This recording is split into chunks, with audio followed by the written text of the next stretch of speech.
Hello, and welcome back to the channel. As most of you know, I'm Topher. And for those of you who don't know and just randomly decided to click on my video, welcome to the channel. I'm Topher. Thank you for stopping by. So we're here to do a reaction, and we're diving back into our dining table. We're diving into episode 6.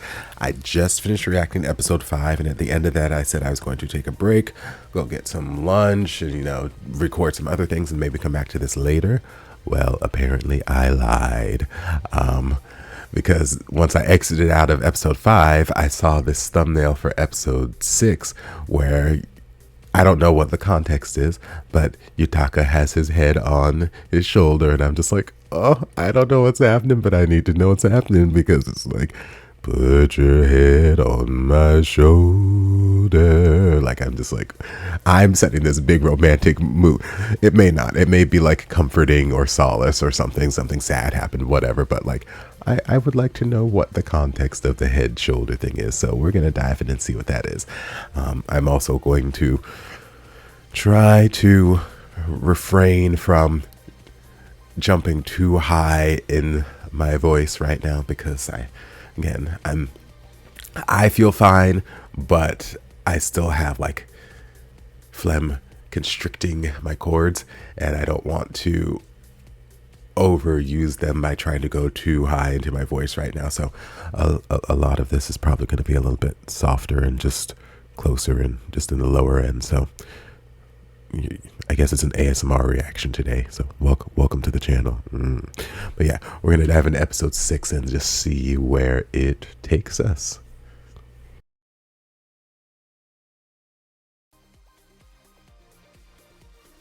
Okay. So where do I even start with this episode?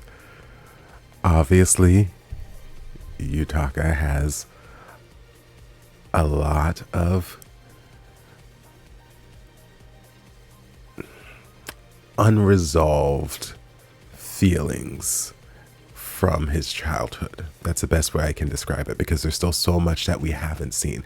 They keep giving me these little glimpses, but I feel like out of context, these little 5, 10, 15-second moments they're showing me aren't enough for me to fully get an idea of the picture. I can see where Yutaka would feel out of place and how some of the actions of the family members, mainly the brother, would make him feel out of place. And then Christmas time rolls around, he sees them gathered around the tree and talking about presents and this, that, and the other, and he's just kind of like an outsider looking in. I could see how that would make him feel out of place, like he was upsetting the existing family dynamic. But again, I don't know enough about what's happened since then with him and the family to know if anything has changed or if it's always been that way. But again, he's been harboring these feelings for a very long time. So even though the family may have changed, he might still just be seeing it from the viewpoint of when he was a kid. I don't know. Because again, all of the moments they're showing us seem to be early on in his joining the family. But either way, I'm hoping next episode, or maybe the episode after that, we're going to start to dive into it, because we started to. Minoru, well, I'm skipping over some stuff. First, Yutaka worked himself into a tizzy. His co-worker's like, you shouldn't work so hard, it's not good for your body, you might make yourself sick, and then lo and behold, he ends up getting sick. Which is unfortunate, because we could see how genuinely excited he was about attending this Christmas party. It's the first time he keeps saying on Christmas he's had plans he's looked forward to. He has a positive outlook on things, and you could, anytime he's around those two, it just makes him light up with joy. It makes him happy. The thought of hanging out with them makes him happy. So it's unfortunate that the plans didn't go quite how we had planned, because his body told him, you need to chill the fuck out.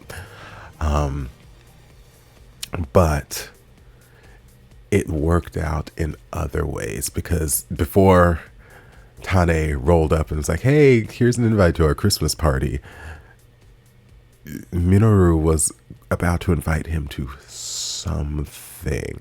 Maybe he was going to invite him to the same Christmas party, but it seemed as though he was trying to have some sort of alone time with him because they don't get to have alone time.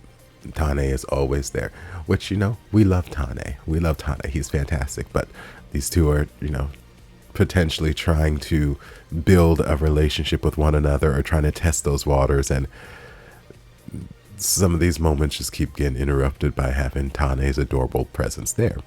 So it seemed as though Minoru was going to invite him to something that was just going to be the two of them. But either way, Tane rolled up and was like, hey, here's an invitation. So I think it worked out the way it needed to because obviously Yutaka was not feeling well. So he called up.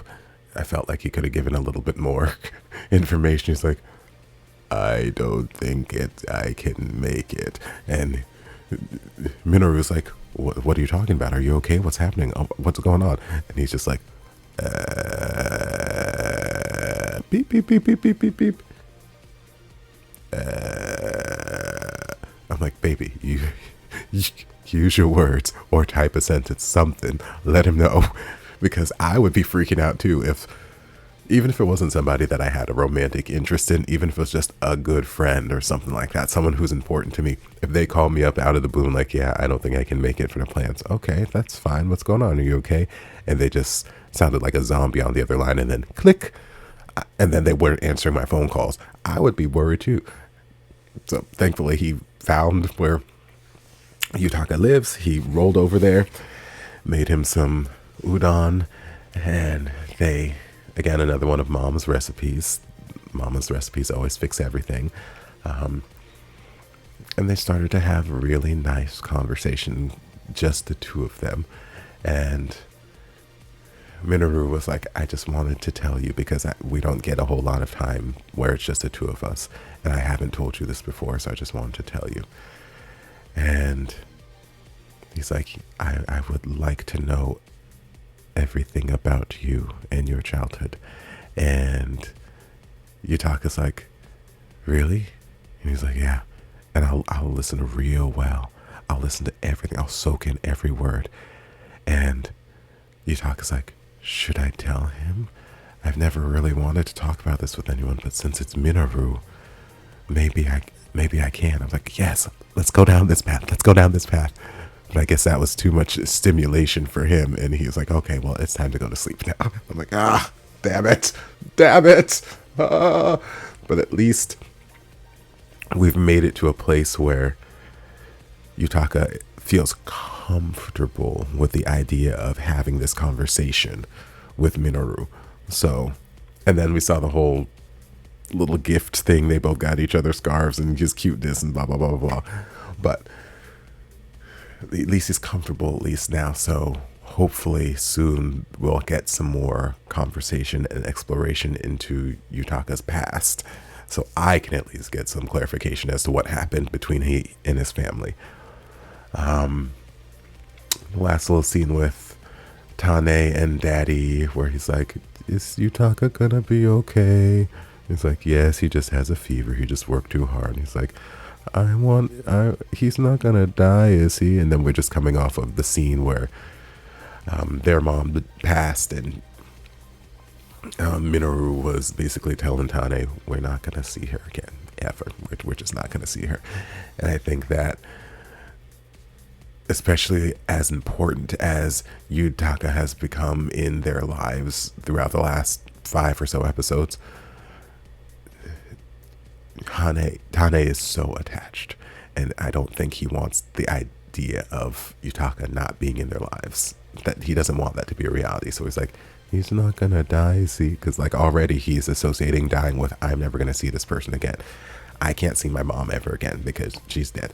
So I don't want that to happen to Yutaka. He's gonna be okay. We're gonna take care of him. Can I go to his house? Can I go to his house and take care of him? Can I call them at least to make sure he's okay? It's like, oh, sweet boy. My heart don't need these feels right now.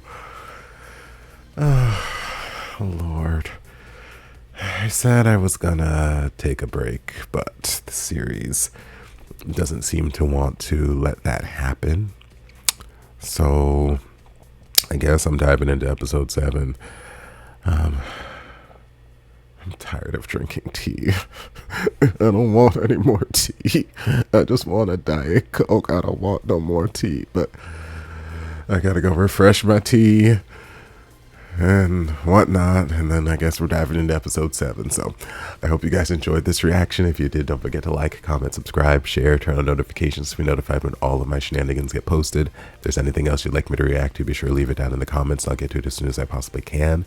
If you'd like to support the channel in other ways, you're more than welcome to join us over on Patreon. You don't have to, but you're more than welcome to if you want to.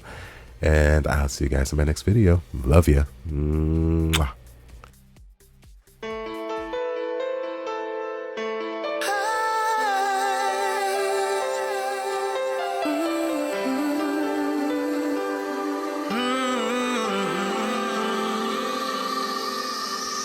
Stranded here, stranded here, stranded.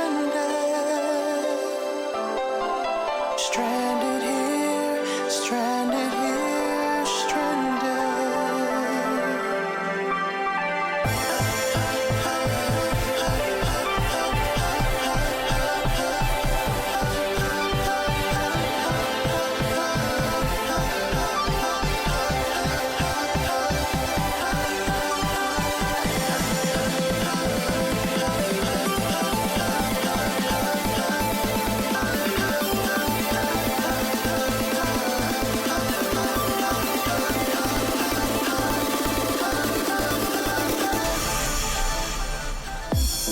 There was a time we had it all. The darkness took over, and we started to fall. Hey, the feelings I had for you, they never left. And now I'm standing here stranded, lost with no vision of how we used to be. Standing here, stranded.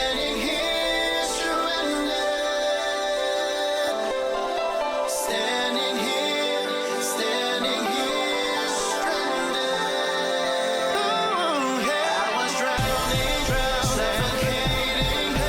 When you pulled me out for air, I was running through the fire in the mountains and I can't breathe without you. It's hard to see without you. Can't breathe without you. No, I can't live. No, I can't live without you. It's hard to see without you. Can't breathe without you.